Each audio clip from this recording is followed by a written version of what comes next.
evening, ma'am.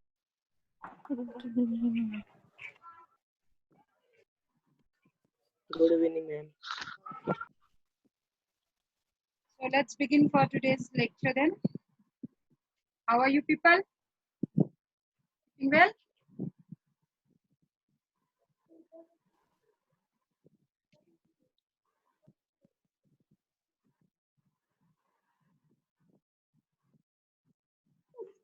Let's begin, children. Now, yesterday we had talked about DNA replication, isn't it?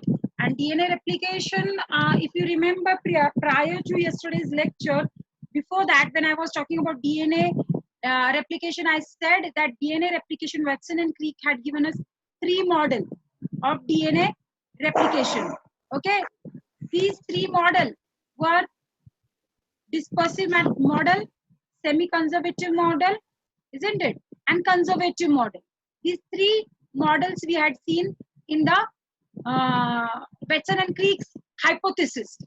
Watson and Crick have just given an hypothesis saying that maybe this 3 type of DNA replication may, among this, one must be happening. So, but then what has happened was, this was not true, right? All the three were not happening. One was correct. So he was not able to tell us that time. So today we are going to focus on that experiment. Who told us about what type of replication is a fact? Yesterday we talked about replication, saying semi-conservative replication is the true means of replication. Okay. So semi-conservative means of replication, who told us, and how could this person tell us that yes, this is a fact. This is the fact for replication of DNA. So Michelson and Stahl experiment. Today's topic for our discussion would be Michelson and Stahl's experiment. In this, we are going to see how actually Michelson and Stahl, and who are these Michelson and Stahl? Okay. You can see these images I have put on in the presentation. These are the 2 scientists. This one is Michelson and this person is Stahl. Okay. So these 2 scientists had actually given us the elaborative experiment for this, called as Michelson and Stahl's experiment for semi-conservative replication of DNA. So how they proved, saying that yes, DNA replicates semi-conservatively and not dispersively or not conservative. So for that, they had decided to select they had decided to take certain organism. So they had selected a bacteria called E. coli for their experiment. Okay. And they had set up this, had proved this. They actually, just a minute, people are joining. Okay. So they used certain bacteria. They used bacteria to prove that the DNA replicates by semi-conservative. Semi-conservative मतलब हमें मालूम है by now कि एक parent का DNA आएगा और जो नया आता है वो एक ही स्ट्रैंड आता है. तो इस तरीके से अगर पुराना DNA रेप्लिकेट हो रहा है तो उसका एक स्ट्रैंड वैसे के वैसे रहता है और एक नया बनता है, और दूसरा भी वैसे के वैसे रहेगा और उसमें भी एक नया बनेगा. So okay, so now how they prove this? For proving this, they had selected one bacteria, as I said, E. coli was selected, and then they also selected heavy isotopes. Now you will be knowing this. What do you understand by isotopes, children? Most appropriately, heavy isotopes. What do you understand? If anybody have idea, can share their views or their ideas with us. What is heavy isotopes according to you? Ma'am, nahi. Oh, you can. It doesn't mean that every time it have to be. Ma'am, Yes, ma'am, having same atomic number and different atomic mass number. Actually, when I'm saying about the heavy isotopes, actually I mean to say that I'm going closer. Chemistry में हमने ये पढ़ा है, but then what we actually are considering on what type or what point I'm elaborating over here. Okay. Now, actually, Michelson and staff ने heavy isotopes use की. क्यों heavy isotopes use किए और कौन से heavy isotopes use किए? उससे पहले मैं बताना चाहूंगी, जो elements, nature में elements जो रहते हैं, वो different isotopes में रहते हैं. they have different, you can see on the screen, they have different isotopes. Isotopes मतलब क्या होता है? They differ in their neutrons, they differ in the number of neutrons. We all know electrons, we have electrons, photons and neutrons, right? So उनका in number of neutron differ करता है. तो कोई भी एलिमेंट जो एटमॉस्फेयर में present है उनका आइसोटोप्स डिफरेंट आइसोटोप्स हो सकते हैं, जैसे कि नाइट्रोजन या हाइड्रोजन या कोई भी एलिमेंट, ये अलग अलग डिफरेंट आइसोटोप फॉर्म में हो सकते हैं. तो आइसोटोप क्या होता है? नथिंग बट उनका neutron, number of neutrons are differing their neutron. For example if I am considering nitrogen, तो नाइट्रोजन का एग्जांपल अगर हम ये ले रहे हैं तो लेट्स सी कि नाइट्रोजन में क्या क्या हो सकता है. तो नाइट्रोजन के आइसोटोप्स कौन से? तो N14 एंड N15. N14 मतलब क्या है? ये नाइट्रोजन अबंडेंट होता है एटमॉस्फेयर में. N14 मतलब कि प्रोटॉन 7 है उसके पास और न्यूट्रॉन्स भी 7 है. प्रोटॉन्स एंड न्यूट्रॉन्स 7 है, ऑल टुगेदर 7 + 7 मेक्स 14. ओके, तो उसका अगर वेट देखा जाए, उसका वेट देखा जाए तो 14 ग्राम्स हो जाता है per mole. But if I am talking about if I am talking about N15 के बारे में अगर मैं बात करती हूँ तो N15 भी स्टेबल है और ये दोनों भी स्टेबल है actually. N14 and N15 both are stable. But इसमें डिफरेंस क्या है? N15 में डिफरेंस क्या है? तो N15 जो आइसोटोप होता है नाइट्रोजन का, इसके पास प्रोटॉन 7 है बट न्यूट्रॉन्स 8 है. Neutrons they have 8, so that's the reason it is 15. okay, and उसका वेट 15 ग्राम पर मोल होता है. So what missiles and staff did, we have now understood what are heavy isotopes. Isotopes तो समझ में आया. Heavy क्या होता है वो थोड़ी देर के बाद मैं आपको एक्सप्लेन करती हूँ. N15 will be more heavier than that of N14. Okay, N15 is more heavier than that of N14. So isotopes तो पता चल गया. Isotopes मतलब क्या होता है? कोई भी एलिमेंट अलग अलग उसमें न्यूट्रॉन्स का नंबर अलग अलग होता है, तो उसे हम आइसोटोप्स कहते हैं. तो they differ in the number of neutrons. तो यहाँ पे मिसेल्सन एंड साल ने क्या किया है? तो नाइट्रोजन सिलेक्ट किया. क्या सिलेक्ट किया उन्होंने? नाइट्रोजन सिलेक्ट किया.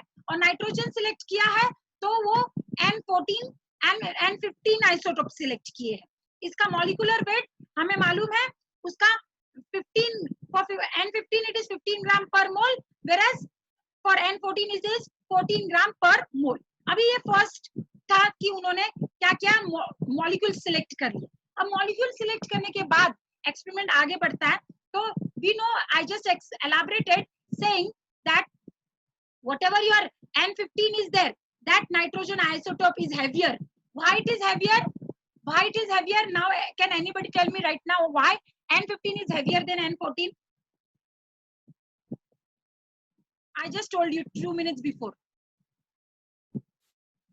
But the one who is understanding or maybe have the answer can unmute yourself. N15 heavier है, ऐसा क्यों बोल रहे हैं हम? Because it has more number of neutrons. Actually, so it has more number of neutron and its molecular weight is more than that of the N14. N14 का 14 moles per gram है ना, और N15 का क्या है? 15 grams per mole है, mole per unit है. तो इसका मतलब N15 is more heavier than that of N14. Okay, let's move ahead. अब ये नाइट्रोजन ही क्यों सिलेक्ट किया? Is a question in front of us. Why must have Michelson and Stark selected isotopes of nitrogen only? So to understand that in better, children, now you can see in front of your screen, I have shared that certain purines and pyrimidines. Pyrimidines and purines. You can see pyrimidines and purines are there. So uracil, thymine, cytosine, and even purine when I'm talking about, I say adenine, guanine, isn't it? तो ये जो हमारे pyrimidine and purines है, इसमें आप notice करोगे all have nitrogen. All have nitrogen. सभी में नाइट्रोजन है. Just go through each and every image. All have nitrogen. I have located every image. So every pyrimidine and every purine has nitrogen. So he has selected nitrogen because nitrogen is present in DNA bases. So he has selected, and because we are talking about replication of DNA किस type का होता है, तो DNA का replication समझने के लिए nitrogen bases में, क्योंकि नाइट्रोजन होते हैं इसीलिए हमने नाइट्रोजन, मिसेल्सन स्टाफ ने नाइट्रोजन सिलेक्ट किए एज एन आइसोटोप्स। ओके, उनका एम क्या था आगे चल के, वो भी हम थोड़ा सा देख लेते हैं। अब उनको एक्चुअली क्या समझना था, उनको समझना था एक बहुत इंपॉर्टेंट कंसेप्ट है। I am coming to that slide. उनको क्या समझना था, I am coming to that slide. Okay, so actually उनका एम क्या था, उनका एम सिंपली ये था कि they wanted to mark the old DNA and see what happens with the new synthesised DNA. क्योंकि हमें मालूम है कंजर्वेटिव में क्या होता है, सेमी कंजर्वेटिव में क्या होता है कि एक स्ट्रैंड क्या है, एक स्ट्रैंड हमारा न्यू है और एक स्ट्रैंड ओल्ड होता है, तो ये सेमी कंजर्वेटिव है। तो नए के साथ क्या, पुराने के साथ क्या हो रहा है और नए के साथ क्या हो रहा है, they wanted to know, simply ये आइडिया हमें मार्क करनी थी वो मिसेल्सन स्टाफ को। इसीलिए उन्होंने क्या किया, नाइट्रोजन को सिलेक्ट किया आइसोटोप्स के फॉर्म में। And now let's see what experiment, how this experiment went about. So that is very important. अभी हमारा एम तो हमें समझ में आया कि हमें समझना है कि न्यू और ओल्ड स्ट्रैंड के साथ क्या क्या हुआ, इसीलिए हमें नाइट्रोजन सिलेक्ट किया और नाइट्रोजन के आइसोटोप सिलेक्ट किए 14 and 15। So what was the experiment? Let's talk about the experiment. ना एक्सपेरिमेंट करते वक्त उन्होंने क्या किया, सबसे पहला एक्सपेरिमेंट, फर्स्ट स्टेप, तो उन्होंने जो बैक्टीरिया सिलेक्ट किया था, मैंने कहा इकोलाई सिलेक्ट किया, वो बैक्टीरिया को उन्होंने ग्रो किया मीडिया के अंदर। एनी बैक्टीरिया, कोई बैक्टीरिया हमें नेकेड आइज से नहीं दिखता है चिल्ड्रन, और ये ऑर्गेनिजम्स या ये बैक्टीरिया को ग्रो होने के लिए उनको खाना देना जरूरी होता है, और वो खाना किस फॉर्म में हम देते हैं, तो मीडिया के फॉर्म में देते हैं। We give the food in the form of media. Media means what, medium रहता है, लाइक जैसे कि हम खाना लिक्विड दाल बनाते हैं और खाते हैं चावल के साथ, उसी तरह बैक्टीरिया के लिए भी एक लिक्विड सूप के जैसा मीडिया तैयार किया जाता है, और वो हम उसमें वो बैक्टीरिया ग्रो हो सकता है उसके ऊपर। प्लेट में अगर उसको पोर करते हैं तो वो सेमी सॉलिड हो जाएगा जेल के जैसे, और उसके ऊपर वो बैक्टीरिया ग्रो हो सकते हैं। तो मीडिया, अभी फिलहाल के लिए बैक्टीरिया को ग्रो करने के लिए मीडिया उन्होंने लिया, और वो मीडिया पे उन्होंने क्या किया, तो मीडिया के अंदर एक्चुअली उन्होंने हेवी आइसोटोप्स डाल दिया था। वो मीडिया जो ग्रो करने वाले हैं, अभी बैक्टीरिया ग्रो करने वाले, अभी सपोज मैंने मीडिया के अंदर सिर्फ एक बैक्टीरिया डाला, तो every bacteria has its generation time. Generation time मतलब एक बैक्टीरिया जब दो बनने वाले हैं तो वो बैक्टीरिया एक पर्टिकुलर टाइम पीरियड लेने वाला है। तो मैं भी एक एग्जांपल लेती हूँ इकोलाई का। इकोलाई को 20 मिनट लगते हैं एक बैक्टीरिया से दो बनने के लिए। ओके, तो one single bacteria of E coli, one single cell of E coli to become 2 cell it takes 20 minutes. तो अब ये बैक्टीरिया को जब मैं मीडिया में डाल रही हूँ तो एक बैक्टीरिया का सेल दो बनेगा, बट उसको 20 मिनट लगेंगे इसके लिए। तो वो मीडिया में से एक डीएनए होगा, एक सेल में तो एक ही डीएनए होगा, तो वो 2 डीएनए बनने वाले, मतलब डीएनए रेप्लिकेट होने वाला है। वो रेप्लिकेशन के लिए उसको जो भी लगने वाला है वो मीडिया से लेगा। मीडिया मतलब वो फूड से लेने वाला है, तो वो फूड से वो कैरी करेगा, मीडियम से कैरी करेगा। इसीलिए बैक्टीरिया जिसमें ग्रो हो रहा है वो मीडियम के अंदर मिसेल्सन स्टाफ ने क्या डाला, हेवी आइसोटोप डाला। क्या डाला, हेवी आइसोटोप डाला, दैट इज N15 डाला, और वो मीडिया को तैयार किया, और वो बैक्टीरिया वो N15 मीडिया के अंदर डाला। अब होता क्या है, इस बैक्टीरिया को बहुत जनरेशन तक उन्होंने ग्रो करने दिया, बहुत जनरेशन, एक जनरेशन होगा, एक का 2 सेल हो गया, वो दोनों को ग्रो के 2 के 4 हो गए, वो दोनों ग्रो के 4 के 8 हो गए। इस तरीके से it kept on generation after the bacteria kept on growing. तो बहुत सारे जनरेशन होने के बाद ऑल बैक्टीरियाज, अब जो उनके अंदर का डीएनए था उसके अंदर N15 आ गया। क्यों? क्योंकि एवरी टाइम एक सेल 2 बना, 2 सेल वापस 4 बने, तो एवरी टाइम मीडिया से उन्होंने N15 लिया रेप्लिकेट करने के लिए, अपना डीएनए बनाने के लिए। तो N15 उनके डीएनए में और कोऑपरेट हो गया। Okay, now as this got incorporated into the bacteria, सारे बैक्टीरिया करेंगे अंदर अभी N15। अब नेक्स्ट क्या किया होगा Meselson Stahl, let's see that. Okay, so let's talk about what next must have been done by the Meselson Stahl. Bacteria grow हो चुके हैं, N15, अभी डीएनए में क्या है, बैक्टीरिया के N15 है, N15 बेस फेज में है DNA.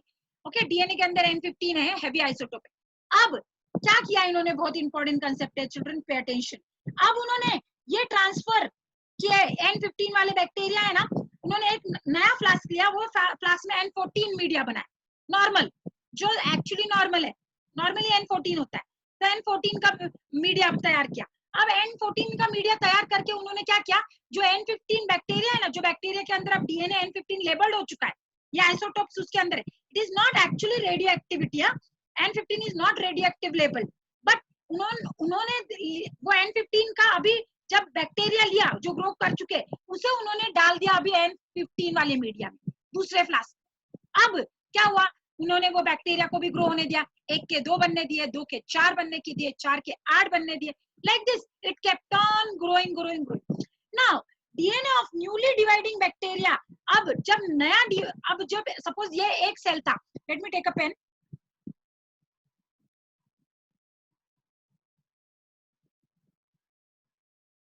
okay, now you can see suppose this was a cell, I'm going to show you animation as well as even diagrammatically explain करने वाली हूँ, पर फिलहाल के लिए समझने के लिए, suppose this was the first cell, इसमें N15 था, ये N15 को ग्रो करके उन्होंने अब N15 मीडिया में डाला था, तो N15 चले गए बैक्टीरिया में, ये बैक्टीरिया उन्होंने निकाल के N14 वाले फ्लास्क में डाला, इसमें N14 मीडियम में।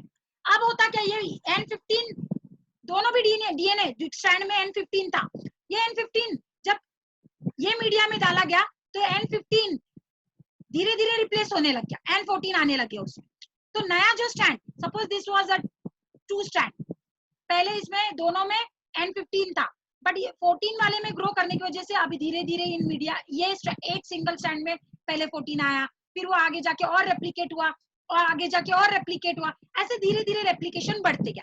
अब धीरे आपको अभी फिलहाल के लिए थोड़ा सा कॉम्प्लिकेटेड लग रहा होगा, but it will become more easy when you see my animation and also my diagrammatic representation. Okay, so wait for now, understand this much कि पहले उन्होंने मीडिया तैयार करा N15 का, फिर तैयार किया N14 का, N15 में बैक्टीरिया को पहले डाला तो सारे दोनों भी स्ट्रैंड में N15 आया, क्योंकि उन्होंने बहुत जनरेशन ग्रो की, फिर वो N15 वाले फिर उन्होंने क्या किया, तो N15 वाले बैक्टीरिया को लिया और N14 में डाला, और N14 में डालने के बाद उन्होंने क्या किया, तो सेंट्रीफ्यूगेशन किया। So let's see what next comes.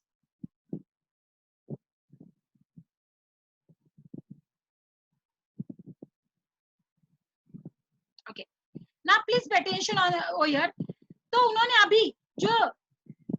जो N15 का बैक्टीरिया N14 में ग्रो किया ना, उसमें से उन्होंने सैंपल लिया, N14 वाले फ्लास्क में से सैंपल लिया, और उसे धीरे धीरे उन्होंने क्या किया, उसकी स्टडी की। उसकी स्टडी किस तरीके से की, उन्होंने डिफरेंट टाइम पे, अलग अलग टाइम पे, मतलब एक वास में 20 मिनट के बाद सैंपल लिया, फिर 20 + 20 40 मिनट्स के बाद लिया, फिर नेक्स्ट 20 मिनट्स के बाद लिया, फिर नेक्स्ट 20, हर 20 मिनट्स के बाद वो सैंपल उसमें से निकालते गए और वो स्टडी करने के लगे। किस तरीके से स्टडी किया, उन्होंने डेंसिटी उसकी देखी, उन्होंने डीएनए की डेंसिटी स्टडी करने की कोशिश की कि वो सेल के अंदर जो डीएनए है उसकी डेंसिटी कितनी है।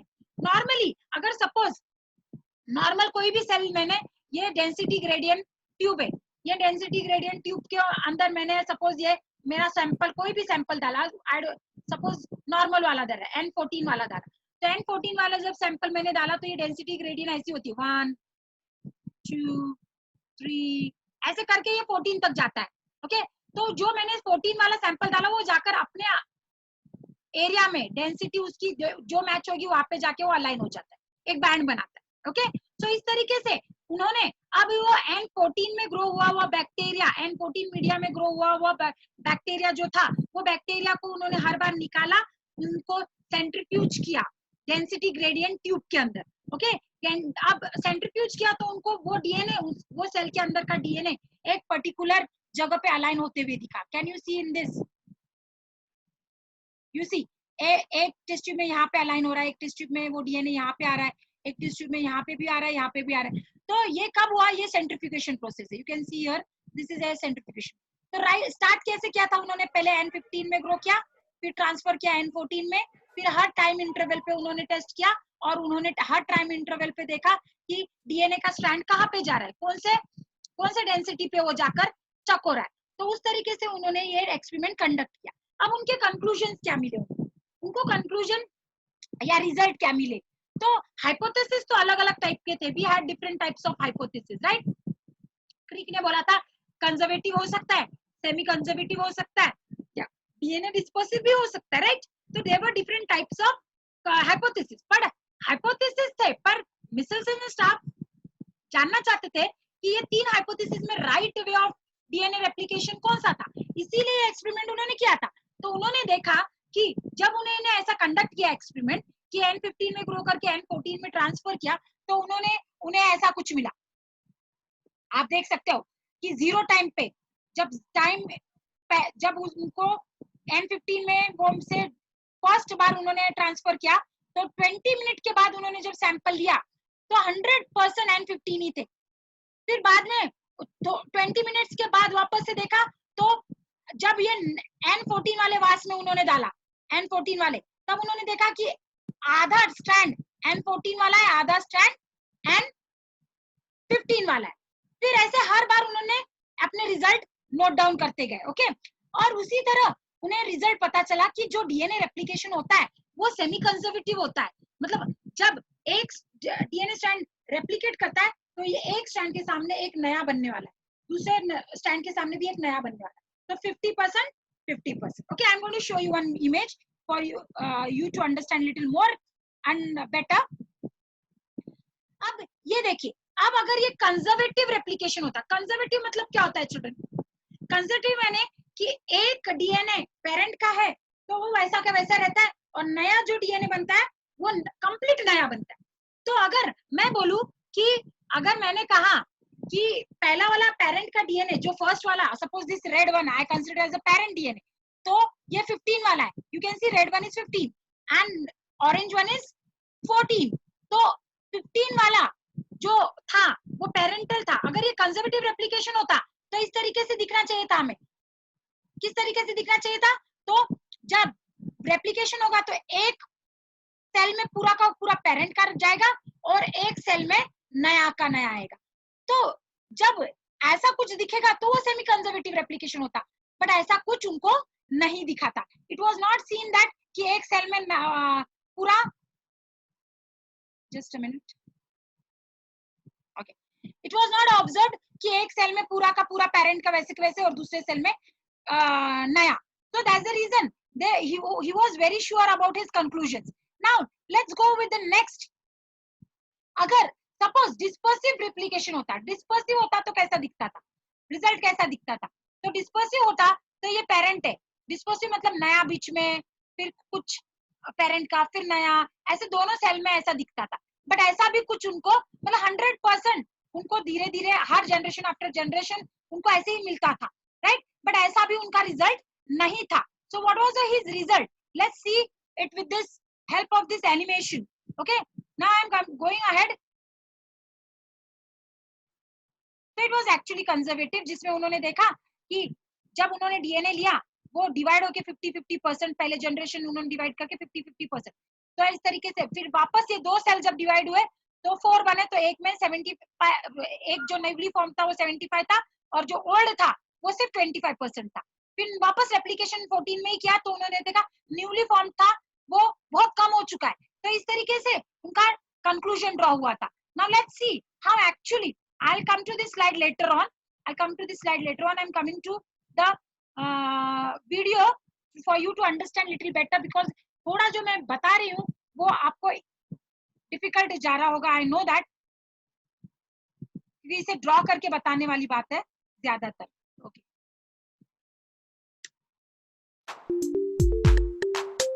Hey everyone, quick biochemistry basics here. Let's talk about Messelson and Charles experiment.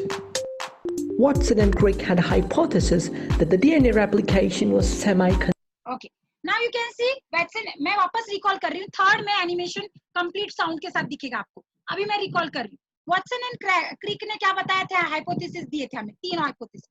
उसे प्रूव करने के लिए 1958 में मिसेल एंड स्टाफ ने डिजाइन किया एक एक्सपेरिमेंट और उन्होंने टेस्ट किया कि कौन से 3 हाइपोथेसिस में कौन सा वाला राइट है, सेमी कंजर्वेटिव राइट है, कंजर्वेटिव राइट है या डिस्पर्सिव राइट है। ये उनका एम था। ओके, गोइंग टू नेक्स्ट, वो ये एम उन्होंने एक्सपेरिमेंटली प्रूव करने की कोशिश की। तो एक्सपेरिमेंटली प्रूव करते वक्त होता ऐसा है कि मोस्टली हमने देखा था कि डीएनए कैसा है, सेमी कंजर्वेटिव, पर उनको नहीं पता था ना सेमी कंजर्वेटिव में क्या होता है कि अगर सपोज ये पेरेंट का डीएनए, तो एक स्ट्रैंड वैसे के वैसे रहता है और एक नया बनता है। एक ये पहला स्ट्रैंड था, ये दूसरा स्ट्रैंड यहाँ पे वैसे के वैसे है और उसके सामने नया स्ट्रैंड बना, इसे सेमी कंजर्वेटिव कहते हैं। तो अगर रेप्लिकेशन सेमी कंजर्वेटिव है तो पेरेंट का एक स्ट्रैंड होना चाहिए, एक नया बनना चाहिए, राइट। तो लेट्स सी कि ये प्रूफ कैसे किया उन्होंने। तो हमने कहा ये प्रूफ करने के लिए उन्होंने यूज किया आइसोटोप का। अब आइसोटोप का यूज किया तो किस तरीके से यूज किया उन्होंने आइसोटोप का? तो आइसोटोप्स के दो आइसोटोप्स यूज किए उन्होंने, N15 and N14। N14 is what? N14 is normal, N15 जो हमारे बेस पेज में होता है वो N14 होता है, बट उन्होंने N15 का भी यूज किया डिफरेंशिएट करने के लिए, दो स्ट्रैंड को डिफरेंशिएट करने के लिए। तो पहले उन्होंने क्या किया? तो पहला उन्होंने ई कोलाई को कौन से मीडियम में ग्रो किया? N15 मीडियम में ग्रो किया। N15 मीडियम में ग्रो करने की वजह से जो जनरेशन बैक्टीरिया था उनके डीएनए में अभी N15 चला गया, तो सारे डीएनए अभी उनके कौन से होते हैं? N15 के होते हैं। ये नॉन रेडियो एक्टिव है children, once again I repeat, मतलब रेडिएशन नहीं दिखेगा इसमें, कोई ऐसा ग्लो नहीं दिखेगा। उसके बाद इसका मतलब, just a minute,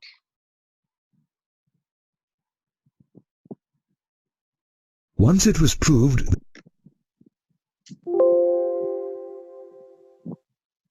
Okay, I have gone back. Oh, this is actually, just wait, children. I'm going back to the screen. It happens this way because once we, I get that message now, it ultimately goes to next slide. So I have to once again go. I'm just remaining with 10 minutes and I have to finish. It's going slow even. थोड़ा 2 minute दीजिए, I am going to that slide.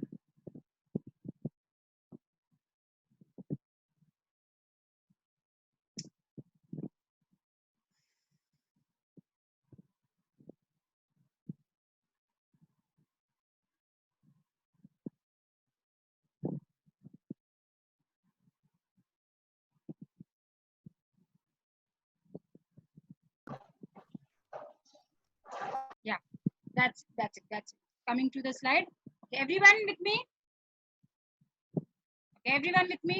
Let's begin. Where we were, there I am going to start. I am not wasting my time. जहाँ पे हम थे वहाँ पे हम start करेंगे। The template for the synthesis. Okay. तो हम यहाँ पे थे, तो N15 में ग्रो किया। जब N15 में ग्रो किया ना चिल्ड्रन, ये जब N15 में, तो हमें मालूम है सारे सेल के अंदर अभी N15 है। N15 होने के बाद उन्होंने क्या किया? यही N15 के ई कोलाई को उन्होंने अभी डाला। अभी सपोज मैंने वो डालने से पहले, सपोज मैंने ये डालने से पहले 14 में ग्रो करने से पहले N15 वाले सेल को सेंट्रीफ्यूज किया और डेंसिटी ग्रेडियंट पे देखा उसका कहाँ पे सेटल डाउन हो रहा है, तो ये यहाँ पे सेटल डाउन हो रहा है सपोज। तो N15 नीचे है और N14 वाले को मैंने जब डेंसिटी ग्रेडियंट में डाला तो वो ऊपर आ रहा है, N14 वाला डीएनए ऊपर आ रहा है, तो इसका मतलब ये N15 is heavier and N14 is lighter.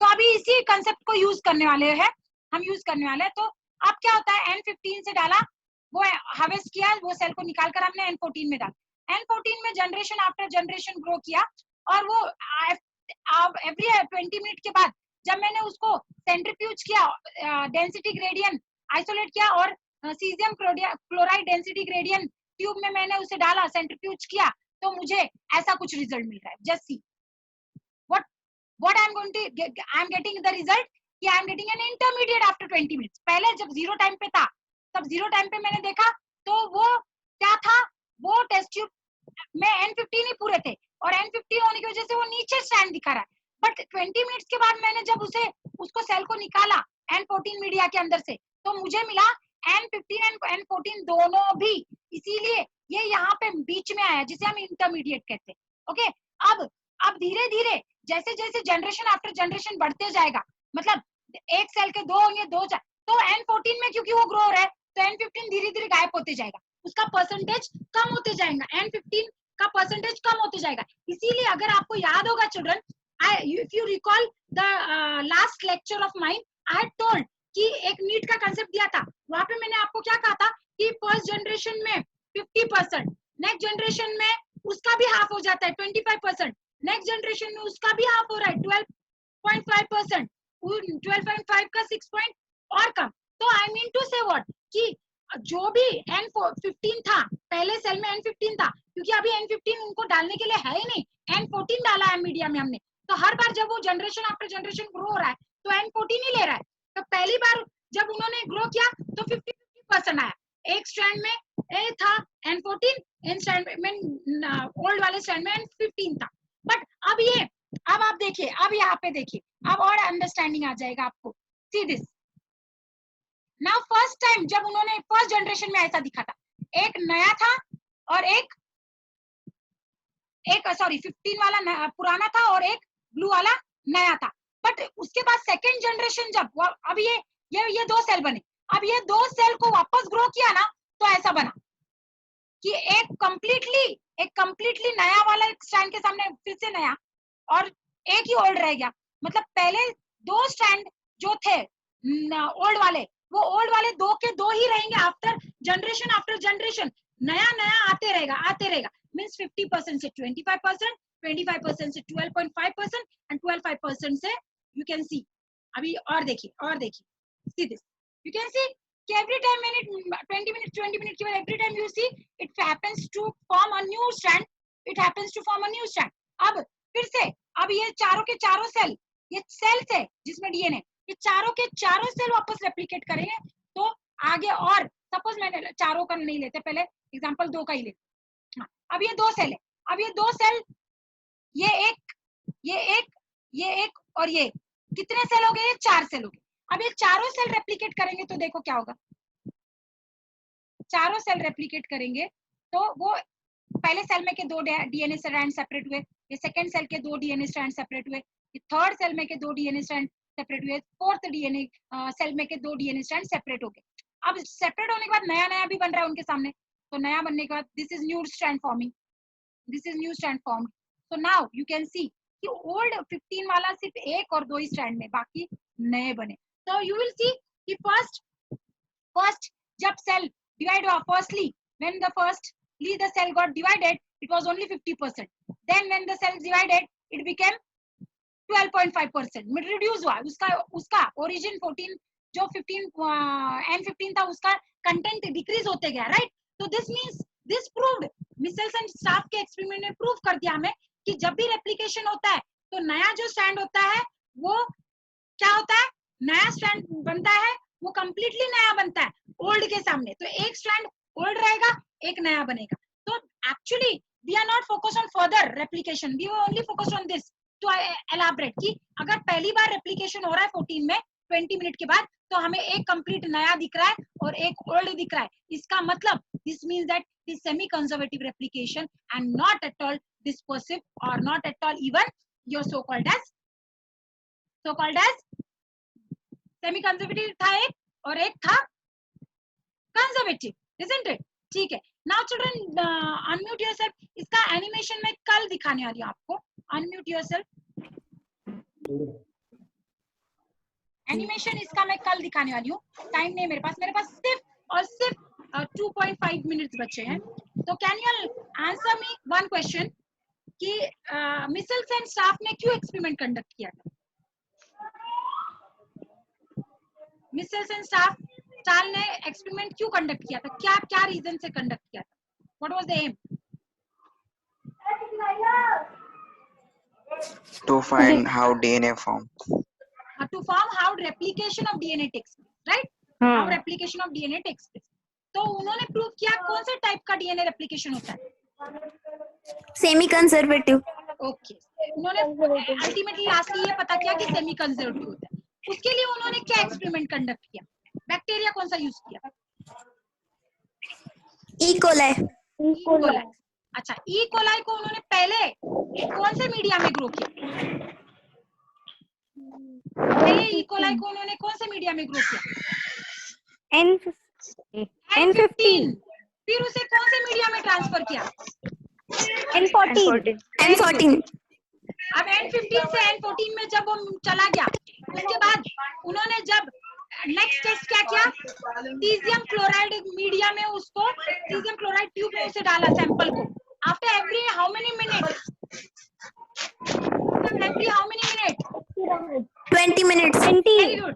आपने एवरी 20 मिनट्स, क्यों? क्योंकि एक सेल 2 सेल बनता है आफ्टर जनरेशन टाइम में, 2 सेल बनने के लिए उसको 20 मिनट लगते हैं। ओके, उसके बाद उन्होंने क्या रिजल्ट क्या देखा? रिजल्ट क्या दिया? फर्स्ट टाइम उन्होंने जब 20 मिनट के बाद चेक किया तो उन्हें क्या रिजल्ट मिला? एक N15 था और एक न्यू था। हाँ, वेरी गुड। और एक न्यू था। एक स्ट्रैंड था ना, N15 का था, एक स्ट्रैंड N14 का था, न्यू था, तो उन्हें 14 एक्चुअली का था। हाँ इंटरमीडिएट मिला, तो this decided that it is Intermediate. Student. now almost we are ending the lecture. Okay, tomorrow इसका मैं वीडियो दिखाऊंगी आपको, do not miss the lecture। Animation से आपको और अंडरस्टैंडिंग आएगा सेम थिंग का। Okay, till then take care of yourself। we will see tomorrow same time। No, tomorrow time change होगा, आपको टाइम आ जाएगा ग्रुप में। Okay।